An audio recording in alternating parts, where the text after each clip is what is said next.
దేవునికి స్తోత్రం. ప్రియమైన సహోదర సహోదరులకు శుభాభివందనములు. ఈరోజు దేవుని వాగ్దానము పేతురు రాసిన 2వ పత్రిక 3:12. మీరు పరిశుద్ధమైన ప్రవర్తనతోను భక్తితోను ఎంతో జాగ్రత్త గలవారై ఉండవలను.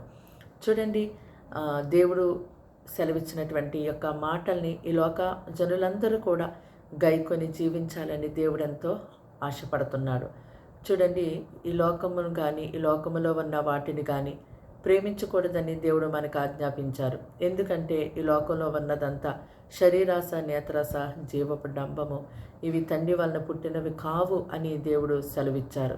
కానీ ఈ లోక జనులందరూ కూడా శరీరాశల్లో, లోకాశల్లో, నేత్రాశల్లో పడిపోయి ఈ లోకమునే ప్రేమిస్తూ ఈ లోకమునే వెంబడిస్తూ ఉన్నారు. ఈ లోక సంబంధమైనటువంటి విషయాలలో మునిగి తేలిపోతూ జీవిస్తూ ఉన్నారు. కానీ దేవుడు ఇచ్చినటువంటి మాటని ఎవరూ పట్టించుకోలేని స్థితిలో ఈ లోకమును ఆకర్షించి ఈ లోక ఆకర్షణలో లోనైపోయి మునిగిపోయి జీవిస్తున్నటువంటి ప్రజలుగా ఈ లోక జనులు ఉంటున్నారు.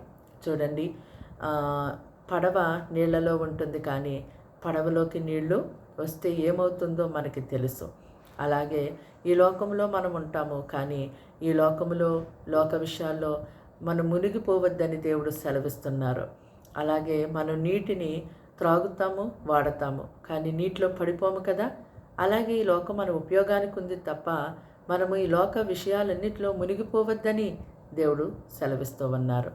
మరి ఒక దినాన, ప్రభు దినాన ఆకాశములన్నీ మహాధ్వనితో గతించిపోతాయి, పంచవేంద్రములన్నీ కూడా లయమైపోతాయి, భూమి మీద ఉన్నటువంటి కృత్యములన్నీ అగ్ని చేత కాల్చబడతాయని దేవుడు మనకి సెలవిస్తూ ఉన్నారు. కనుక ప్రతి ఒక్క మనుషుడు కూడా ఎంతో బహు జాగ్రత్తతో, భక్తితో, ఎంతో మంచి పరిశుద్ధమైన ప్రవర్తనతో జీవించాలని దేవుడు ఎంతో ఆవేదనతో ఈ లోక జనులందరికీ కూడా తెలియపరుస్తూ ఉన్నారు. కనుక పరలోక రాజ్యములోనికి మనము ప్రవేశించాలని, ఆ నెమ్మది కలిగిన స్థలములో మనము ఉండాలని దేవుని చిత్తమై ఉన్నది. కాబట్టి ఈ లోకమును ప్రేమించి ఈ లోక విషయాల్లో మునిగి తేలుతున్నటువంటి వారిలో దేవుని ప్రేమ ఉండదు, దేవుణ్ణి వెంబడించలేరు, దేవుని రాజ్యంలోకి ప్రవేశించలేరు.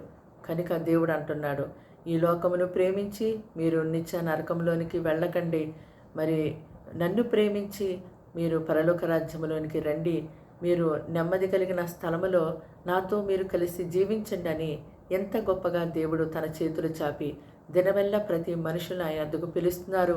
ఈ లోక జనులందరికీ ఎప్పటికప్పుడు ఆయన చెబుతూనే, సెలవిస్తూనే ఉంటున్నారు. కానీ లోక మనుషులు ఎంత మాత్రం కూడా పట్టించుకోకుండా ఈ లోకమే దేవుడని, లోకమే శాశ్వతమని జీవిస్తున్నారు. మరి నశించిపోతున్న ప్రజలందరి కొరకు రక్షించబడినటువంటి వారందరూ కూడా ఎంతో పట్టుదలతో ప్రార్థించేవారిగా ఉండాలి. ప్రార్థన. దేవానికి వందనాలు, స్తోత్రాలు, స్తుతులు చెల్లిస్తున్నాం నాయన. ఇదిగో ఈ లోక ప్రజలందరి నిమిత్తం మీరు సెలవిచ్చినటువంటి మాటలు బట్టి స్తోత్రాలు. మరి నాయన మాటలు వింటని బిడ్డలు కూడా ఇదిగో నిన్ను ప్రేమించకుండా ఈ లోకాన్ని ప్రేమించే స్థితిలో వారి పడి ఉన్నారేమో, అలాంటి స్థితిలో నుంచి వారిని ఇప్పుడే విడిపించండి అయ్యా. నిన్ను ప్రేమించి నిన్ను వెంబడించే జీవితాలు వీరికి దయచేయండి అయ్యా. వారి కొరకు మీరు సిద్ధపరిచిన ఆ పరలోకములో, ఆ నెమ్మది కలిగిన స్థలములో అయ్యా ప్రవేశించుట కొరకు నీ బిడ్డలో నాయన ఈ లోకంలో నీ కొరకు సిద్ధపడేలాగా సహాయం చేయండి ప్రభా. నేను వెంబడించేలాగా సహాయం చేయండి ప్రభా. నీవు సెలవిచ్చిన మాటలు గైకొనే జీవితాలు వీరికి దయచేయండి ఆయన. మీరు వీరి కుటుంబాలని సిద్ధపరచండి రాజ్యానికి అయ్యా. ఎంతో నాయన పరిశుద్ధమైన ప్రవర్తనతో, భక్తితో, బహు జాగ్రత్త కలిగి జీవించే జీవితాన్ని ఈ మాటలు వింటున్న ప్రతి ఒక్కరికి గొప్పగా దయచేయండి ప్రభా. లోకంలో ఉన్న జనులందరికీ దయచేయండి ప్రభా. నీ స్తోత్రములు. ఇదిగో నాయన, మరి ఎవరు ఏ సమస్యతో ఉంటున్నారో విడిపించండి. అనారోగ్యంతో ఉన్నారు, ముట్టి స్వస్థపరచండి.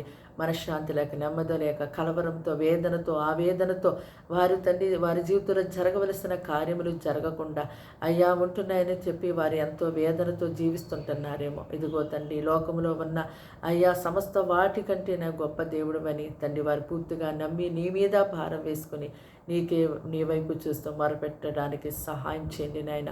ఒక్కొక్కరిని బలపరచండి, దీవించండి. చిన్నవారి మొదలు పెద్దవారి వరకు అందరినీ కూడా నీ కృప చేత దినమంతా నింపి నడిపించి సహాయం చేయమని, కీడు శోధన అపాయం నుంచి బిడ్డలు తప్పించమని నజరేయుడైన యేసుక్రీస్తు నామములో ప్రార్థన వినయంతో సమర్పించి వేడుకుంటున్నాం తండ్రి.